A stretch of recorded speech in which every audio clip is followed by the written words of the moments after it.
Hello friend, स्वागत है आपका विक्की टू जेड में। और ये ज़बरदस्त और इम्पॉर्टेंट वीडियो है।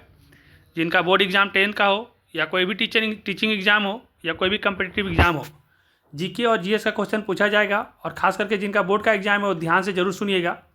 और जो भी टीचिंग का एग्ज़ाम डीएलएड का देंगे या बीएड का एंट्रेंस देंगे तो उसमें भी जीके जीएस से जो क्वेश्चन बनेगा, ये निश्चित रूप से कुछ क्वेश्चन यहाँ से बनेगा। 60 क्वेश्चन हम आपके सामने लाने जा रहे हैं। ध्यान से सुनेंगे तो अब आपके पास टाइम है बहुत कम और हिम्मत लगाना होगा ज़्यादा। तो इसीलिए हमने कर दिया सभी को वन लाइनर कि आप जैसे पढ़ेंगे आपको आंसर फटाक से याद रहेगा, और जैसे एग्जाम में क्वेश्चन आएगा आप टिक करेंगे आराम से सही से। तो देरी नहीं करते, शुरू करते हैं। पहला क्वेश्चन है कि किलोवाट घंटा इकाई है। तो किलोवाट घंटा जो इकाई है ये ऊर्जा की इकाई है। फ्यूज विद्युत धारा के किस सिद्धांत पर कार्य करता है। तो जो फ्यूज लगा होता है ना, इलेक्ट्रिक वो देखते होंगे जहाँ से आप लोग बोर्ड लगाते हैं डायरेक्ट में, उसमें फ्यूज लगाते हैं। तो जो फ्यूज है ना वो विद्युत धारा के उसमें प्रभाव पर काम करता है। वोल्ट मीटर को विद्युत परिपथ में किस क्रम में जोड़ा जाता है अगर पूछा जाएगा तो आप लिख दीजिएगा कि वोल्ट मीटर को विद्युत परिपथ में समांतर क्रम में जोड़ा जाता है और एमीटर को श्रेणी क्रम में जोड़ा जाता है। विद्युत परिपथ में दो बिंदुओं के बीच विभवांतर मापने के लिए प्रयुक्त होता है। तो विद्युत परिपथ में दो बिंदुओं के बीच विभवांतर को मापने के लिए वोल्ट मीटर का प्रयोग होता है। जल विद्युत संयंत्र स्थितिज ऊर्जा को विद्युत ऊर्जा में रूपांतरित कर देता है। जो जल विद्युत संयंत्र होता है ना, टरबाइन जो देखते होंगे, वो क्या करता है, जो पानी रुका हुआ रहता है वो स्थितिज ऊर्जा को विद्युत ऊर्जा में रूपांतरित कर देता है। और जो विद्युत बल्ब होता है ना, जो टंगस्टन लगा रहता है उसमें फिलामेंट, और उसमें जो गैस भरा रहता है वो गैस होता है निष्क्रिय गैस। और बेंजीन का आणविक सूत्र C6 और A6 होता है। और जितना भी सूत्र है वो आप सारा याद कर लीजिएगा। आप लोग से विरंजन चूर का पूछे नहीं बता पाए, प्लास्टर ऑफ पेरिस का नहीं बता पाए, जिप्सन, ये सारा आप अच्छा से कर लीजिएगा। 4-5 IUPAC नाम कर लीजिएगा। हम आपको एक दिखा दे रहे हैं कि एथिल अल्कोहल का IUPAC नाम क्या होता है। तो इसको एथेनॉल बोलते हैं और एथेनॉल को C2H5OH से लिखा जाता है। तो आप 4-5 UPSC नाम अच्छा वाला कर लीजिए। और बेंजीन का जैसे सूत्र है वैसे और भी 5-7 इंपॉर्टेंट वाला सूत्र कर लीजिए। उसके बाद स्टेनलेस स्टील में लोहा एवं कार्बन के अलावा और क्या मिलाया जाता है। तो स्टेनलेस स्टील में लोहा और कार्बन के अलावा निकेल और क्रोमियम मिलाया जाता है। कमरे के ताप पर द्रव अवस्था में पारा रहता है। जब भी हम लोग कमरा का रूम टेम्परेचर 26 डिग्री होता है और कमरा के ताप पर एक पारा ऐसा धातु है जो आप लोग बुखार लगता है थर्मामीटर में देखते होंगे, सादा कलर का लिक्विड टाइप का रहता है। तो वो कमरे के ताप पर वो द्रव अवस्था में रहता है। बेकिंग पाउडर एक मिश्रण है। बेकिंग पाउडर एक मिश्रण है NaHCO3 एवं टाइट्रिक अम्ल का। न्यूक्लियस शब्द रॉबर्ट ब्राउन के द्वारा दी गई है। पूछ जाएगा कि न्यूक्लियस शब्द किसके द्वारा दी गई है। तो न्यूक्लियस शब्द रॉबर्ट ब्राउन के द्वारा दी गई है। पौधे में भोजन कैसे जमा होकर रहता है। तो पौधे में भोजन स्टार्च के रूप में जमा होकर के रहता है। प्रसिद्ध पुस्तक द माइक्रोग्राफिया किनके द्वारा लिखी गई है। तो प्रसिद्ध पुस्तक द माइक्रोग्राफिया रॉबर्ट हुक के द्वारा लिखी गई थी। मानव हृदय घिरा हुआ रहता है। तो मानव हृदय जो घिरा हुआ रहता है ये पेरिकार्डियम से घिरा हुआ रहता है। बीजांड की ओर पराग नलिका की वृद्धि का कारण क्रोमोट्रोपिज्म है। जो बीजांड होता है और बीजांड की ओर जो पराग नलिका का वृद्धि होता है उस कारण होता है वृद्धि का क्रोमोट्रोपिज्म। मनुष्य के श्वेत रक्त कोशिकाओं का जीवन काल देखिए, जो व्हाइट ब्लड सेल होता है उसका 12 से 20 दिन तक उसका जीवन काल होता है और रेड ब्लड सेल का 90 से 120 दिन होता है, ये ध्यान रखिएगा। उसके बाद पीत रस जो स्रावित होता है ये यकृत में स्रावित होता है, यानी कि लीवर में। और मनुष्य के आहार नाल में अवशेषी अंग जो होता है अपेंडिक्स जिसको बोलते हैं, वो मनुष्य के आहार नाल में अवशेषी अंग होता है अपेंडिक्स। और ट्रिप्सिन एंजाइम का कार्य प्रोटीन का पाचन करना है। जो ट्रिप्सिन एंजाइम होता है पूछेगा किसका क्या काम है, तो प्रोटीन का पाचन करने का काम करता है। उसके बाद ऑक्सीजन का वाहक कौन है। तो जो हमारे जो शरीर में सब जगह पर ऑक्सीजन पहुँचता है, तो RBC जो होता है रेड ब्लड सेल, यही हर जगह पर हम लोग को ऑक्सीजन पहुँचाता है और हम लोग आराम से जीवित रह पाते हैं। रक्त में शर्करा का स्तर यानी कि जो नियंत्रित करता है इंसुलिन। तो रक्त में शर्करा का जो स्तर को नियंत्रित करता है वो इंसुलिन ही, इसी का मात्रा कम ज़्यादा होने से डायबिटीज नाम का बीमारी हो जाता है जिसको हम लोग बोलते हैं मधुमेह। उत्तल लेंस को अभिसारी लेंस भी कहते हैं और अवतल लेंस को अपसारी लेंस कहते हैं। दोनों में से एक आने का चांसेस रहेगा। उत्तल लेंस को अभिसारी, अवतल लेंस को अपसारी लेंस कहते हैं। उत्तल दर्पण में आभासी प्रतिबिंब बनता है। और उत्तल दर्पण में कैसा प्रतिबिंब बनता है पूछा जाएगा तो आभासी प्रतिबिंब बनता है। और डायनेमो जो होता है वो यांत्रिक ऊर्जा को विद्युत ऊर्जा में बदलता है और विद्युत मोटर जो होता है विद्युत ऊर्जा को यांत्रिक ऊर्जा में बदलता है। ये दो में से क्वेश्चन इंपॉर्टेंट है। इलेक्ट्रॉन पर 1.6 × 10⁻⁻19 कूलम आवेश होता है। इलेक्ट्रॉन पर कितना आवेश होता है, तो आप ध्यान रखिएगा 1.6 × 10⁻19 कूलम आवेश होता है। विस्थापन अभिक्रिया का एक उदाहरण है, जैसे Fe + CuSO4, इसको क्या किया, FeSO4 को कॉपर को यहाँ से अलग कर दिया, यानी विस्थापन कर दिया, तो विस्थापन अभिक्रिया का एक उदाहरण था। क्वेश्चन नंबर 28 है, तृतीय या नीला थोथा। हम आज पूछे थे इसमें प्रैक्टिकल के एग्जाम में कि नीला थोथा का आणविक सूत्र, तो आप देख लीजिए कि नीला थोथा बताए थे, नीला नील खरीदते 5 में, तो ऐसे करके CuSO4.5H2O 5H2O याद रखिएगा, तो निश्चित रूप से आपका आंसर सही हो जाएगा। CuSO4 कॉपर सल्फर के साथ 5H2O, तो ये हो जाएगा नीला थोथा, या फिर इसका तृतीया भी नाम से दिया जा सकता है। काफ़ी इंपॉर्टेंट है, एग्जाम में आ सकता है। इसके बाद कुछ क्वेश्चन हम आपको अब सोशल साइंस से ले लेते हैं, जो जरूरी है। बोल्शेविक क्रांति, तो बोल्शेविक क्रांति को हम लोग नवंबर 1917 क्रांति हुई थी, और उसी को नवंबर 1917 क्रांति के नाम से जानते हैं, बोल्शेविक क्रांति को। और हिंद चीन पहुंचने वाला जो प्रथम व्यापारी थे, तो पुर्तगाली नहीं लगाइएगा यहाँ पे, पुर्तगाली इसलिए हम काट दिए हैं क्योंकि हिंद चीन में पहुंचने वाला जो प्रथम व्यापारी थे वो फ्रांसीसी थे।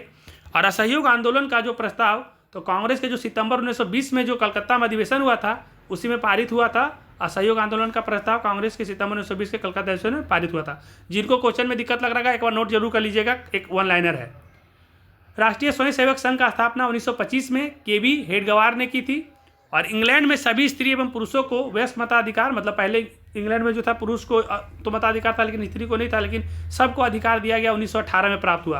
तो इंग्लैंड में सभी पुरुष और स्त्री को वयस्क मताधिकार 1918 में प्राप्त हुआ। और मध्यम वर्ग जो थे, ये बुद्धिजीवी वर्ग के रूप में उभर कर सामने आए थे, क्योंकि मध्यम वर्ग वाले जो लोग थे, यही लोग ज़्यादातर काम करते थे और इन्हें बुद्धिजीवी कहा जाता था। पहले के समय में रेशम मार्ग से एशिया और यूरोप का व्यापार होता था। पूछेगा कि पहले के समय में, प्राचीन काल में व्यापार जो होता था एशिया और यूरोप का किधर से होता था, तो रेशम मार्ग से होता था प्राचीन काल में। आर्थिक संकट के कारण यूरोप में फांसीवादी और नाजीवादी शासन का उदय हुआ। पूछ देगा कि आर्थिक संकट के कारण यूरोप में क्या उदय हुआ था, तो आर्थिक संकट के कारण यूरोप में फांसीवादी और नाजीवादी शासन का उदय हुआ था। उसके बाद क्वेश्चन है, अमृत बाजार पत्रिका ने रातों रात वर्नाकुलर प्रेस एक्ट से बचने के लिए क्या किया था, तो अपना भाषा को बदल दिया था। तो अमृत बाजार पत्रिका नाम रखिएगा, कौन सा पत्रिका था, अमृत बाजार पत्रिका ने रातों रात वर्नाकुलर प्रेस एक्ट से बचने के लिए अपना भाषा को बदल दिया था। वर्नाकुलर प्रेस एक्ट कब आया था, तो 1778 में आया था। उसके बाद मार्टिन लूथर ने कहा था, मुद्रण जो है ईश्वर की दी गई महानतम देन है। तो ये किसने कहा था कि मुद्रण जो ईश्वर का महानतम देन है, तो ये मार्टिन लूथर ने कहा था। और सोपानी कृषि, तो सोपानी कृषि उत्तराखंड में होता है, और भी सारा कृषि को हम बता दिए थे कि रोका ब्राजील में बोला जाता है, और अलग अलग जगह पे कहाँ कहाँ क्या बोला जाता है, ये हम पढ़ा चुके हैं। बायोलॉजी का जाइएगा सोशल साइंस में, और उसमें बायोलॉजी में हम आपको इसको पढ़ा चुके हैं, सोशल साइंस का प्लेलिस्ट में जाके देख सकते हैं। प्राणियों के शरीर में 65% जल की मात्रा निहित होती है, मतलब 65% से ज़्यादा ही जल होता है। जो जितने भी हमारे शरीर में बॉडी है, तो 65% हिस्सा पानी का, उससे ज़्यादा भी। वन संरक्षण एवं प्रबंधन की दृष्टि से वनों को 3 वर्गों में वर्गीकृत किया गया, मतलब वन को बचाने के लिए और उसको सुरक्षित रखने के लिए उसको 3 वर्गों में बांटा गया है, सघन, विरल और माध्य। हम ये भी पढ़ा चुके हैं 9th-10th में, इसको भी आप देख लीजिएगा। FNGO की वानिकी रिपोर्ट के अनुसार 1948 ईस्वी में विश्व में 400 करोड़ हेक्टेयर भूमि पर वन का विस्तार था। तो कब, 1948 में 400 एकड़ हेक्टेयर भूमि पर विस्तार था, जो अभी धीरे धीरे घटते जा रहा है।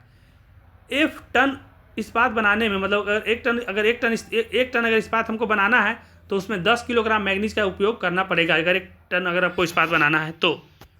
कोयले का सर्वोत्तम प्रकार एंथ्रासाइट होता है। इसमें कार्बन का प्रतिशत मात्रा 92% 90% से ज़्यादा होता है। कोयला का 4 प्रकार, एंथ्रासाइट, बिटुमिनस, लिग्नाइट और पीट। जो सबसे कम क्वालिटी का कोयला होता है उसको पीट कहते हैं, और जो सबसे अच्छा कोयला होता है वो एंथ्रासाइट होता है। भारतीय अंतर्देशीय जलमार्ग प्राधिकरण का गठन 1986 में हुआ था, मतलब भारतीय अंतर्देशीय जलमार्ग का जो प्राधिकरण का गठन हुआ था 1986 में। और 1986 में एक और चीज़ हुआ था, 1986 में उपभोक्ता संरक्षण अधिनियम आया था, और 24 दिसंबर को हमेशा हम लोग उपभोक्ता संरक्षण दिवस मनाते हैं। पायराइट एक क्या है, तो पायराइट एक आधात्विक खनिज है, मतलब ये धात्विक नहीं आधात्विक खनिज है। और 2001 की जनगणना के अनुसार बिहार में नगरीय आबादी, तो 2001 में जो जनगणना हुआ था, उसके बाद 2011 का हुआ, 21 का तो अभी तक हुआ नहीं है, अब होने वाला है। तो 2001 में जब जनगणना हुआ था, तो उसमें बिहार में जो नगर क्षेत्र का आबादी था वो 10.5% था। आज धीरे धीरे बढ़ते जा रहा है। सांप्रदायिक राजनीतिक, एक धर्म दूसरे धर्म पर श्रेष्ठ है, मतलब जो जितना भी जो धर्म को लेकर के करता है ना कि हमारा धर्म आ गया, हमारा धर्म आ गया, ये एक तरह का सांप्रदायिक राजनीतिक है। और इस धारणा पर अब ये जो है हमारा, इसी पर ये धर्म क्या अवधारणा पर ही आधारित है। मतलब इसको लिख दीजिएगा, याद रखिएगा कि सांप्रदायिक राजनीतिक, एक धर्म दूसरे धर्म से श्रेष्ठ है, इसी धारणा पर आधारित है। भारतीय लोकतंत्र में सत्ता के विरुद्ध जन आक्रोश 1970 के दशक में हुआ था। अब भारतीय लोकतंत्र में सत्ता के विरुद्ध जन आक्रोश कब हुआ था? तो 1970 के दशक में, खास करके 1977 में काफ़ी बड़ा लोकतंत्र हुआ था, खास करके जयप्रकाश नारायण जी के द्वारा, और इंदिरा गांधी के विरोध में था। तो इसको ध्यान रखिएगा। अब देखिए, इसी में से 50 नंबर क्वेश्चन में 4 क्वेश्चन बनने का चांसेस है। क्या क्या बनेगा? सबसे पहले ताड़ी विद्रोह कहाँ हुआ था? तो ताड़ी जो विद्रोह हुआ था आंध्र प्रदेश में हुआ था। किस जिले में हुआ था? तो नेल्लौर जिले में हुआ था। कब हुआ था? 1992 में, 1992 में हुआ था। किन के द्वारा किया गया था? तो वहाँ के महिलाओं के द्वारा किया गया था। कोई भी क्वेश्चन बना के पूछ सकता है, इसको एक बार अच्छा से दोबारा सुन लीजिएगा। राजनीतिक दलों की नींव सर्वप्रथम, तो राजनीतिक दलों का नींव सबसे पहले कौन सा देश में पड़ा अगर पूछेगा तो ग्रेट ब्रिटेन में सबसे पहले राजनीतिक दलों का नींव हुआ था। उसके बाद है बहुदलीय व्यवस्था में गठबंधन की सरकार बनने की संभावना अधिक रहती है। अब जब मान लेते हैं कि बहुत सारा पार्टी मिलकर कोई भी गठबंधन करेगा तो वहाँ जो सरकार है वो गठबंधन का सरकार बनेगा, क्योंकि बहुत सारा दल मिला हुआ रहेगा तो गठबंधन का सरकार बनने का संभावना अधिक रहता है। यही महत्व है। और इस वीडियो का ये लास्ट स्लाइड है और आप लोग से रिक्वेस्ट यही है कि इसको ध्यान से सुन करके बार बार आप एकदम माइंड मेकअप कर लीजिए। सोशल साइंस और जितना भी ऑब्जेक्टिव टाइप का जरूरी क्वेश्चन है वही सब हम छाट के ला रहे हैं। शेयर बाजार की नियामक संस्था, तो शेयर बाजार का जो नियामक संस्था है वो सेबी है। संस्थागत वित्त का साधन, तो संस्थागत वित्त का जो साधन है वो व्यावसायिक बैंक है। और वैश्वीकरण के मुख्य, तो मुख्य 5 अंग होते हैं। खाली पूछ दिया कि वैश्वीकरण के कितना अंग होते हैं? तो मुख्य 5 अंग होते हैं। आपको बता दे रहे 5 कौन कौन सा होता है। तो पहला होता है अंतर्राष्ट्रीय बाजार, दूसरा होता है प्रत्यक्ष विदेशी निवेश, तीसरा होता है पूंजी बाजार का प्रवाह, चौथा होता है श्रम का आवागमन और 5वां होता है प्रौद्योगिकी का प्रसार। और 56 नंबर क्वेश्चन है, भारत में उपभोक्ता संरक्षण अधिनियम कब घोषणा हुआ? हम बता दिए थे 1986 में। और मनाया जाता है कब? 24 दिसंबर को। और स्वर्ण आभूषण, मतलब सोना का आभूषण को शुद्धता के लिए आपको हॉलमार्क का होना आवश्यक है। आप लोग देखते होंगे आजकल सोना चांदी खरीदते होंगे तो बोलता होगा हॉलमार्क का सोना खरीदिएगा तो पूरा पैसा रिटर्न मिलेगा जब भी आप वापस करेंगे तो। और उसमें लिखा रहता है 22 कैरेट 24 कैरेट शुद्ध सोना होता है, लेकिन 24 कैरेट का कोई भी आभूषण बनता नहीं है। आभूषण जो बनता है वो कम से कम 22 कैरेट का अच्छा होता है, 18 कैरेट का भी मिल जाता है, 20 कैरेट का भी मिल जाता है। तो हॉलमार्क होना, सोना का शुद्धता को जांचना जरूरी है, इसलिए हॉलमार्क होना चाहिए। और उसके बाद है ब्रेस्ट लिटोवस की संधि कब हुई थी? तो या फिर किसके साथ हुई थी? तो ब्रेस्ट लिटोवस की संधि जो हुआ था रूस और जर्मनी के बीच में हुआ था।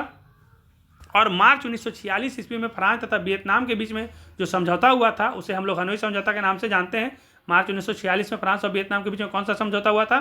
तो हनोई समझौता हुआ था।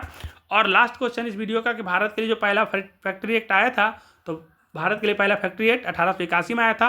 और भी बहुत सारा इंपॉर्टेंट क्वेश्चन है जो आप सभी के लिए हम लाएंगे, लेकिन आप पहले इस वीडियो को देखते हैं कि कितने लोग देख रहे हैं और कितने लोग इसको पसंद कर रहे हैं। और जैसे ही इंपॉर्टेंट क्वेश्चन जो आपके एग्जाम से रिलेटेड रहेगा वही वीडियो को हमको लाना है, ज़्यादा कुछ आना नहीं है। तो ध्यान से देखते रहिए, अच्छा लगेगा तो लाइक करिए और बाकी अपने जितने भी आपके प्यारे दोस्त हैं उन सभी को शेयर और सब्सक्राइब कर लीजिए। इस वीडियो को बड़ा नहीं करते हैं। धन्यवाद, और मौका मिलेगा तो क्वेश्चन लेके आएंगे।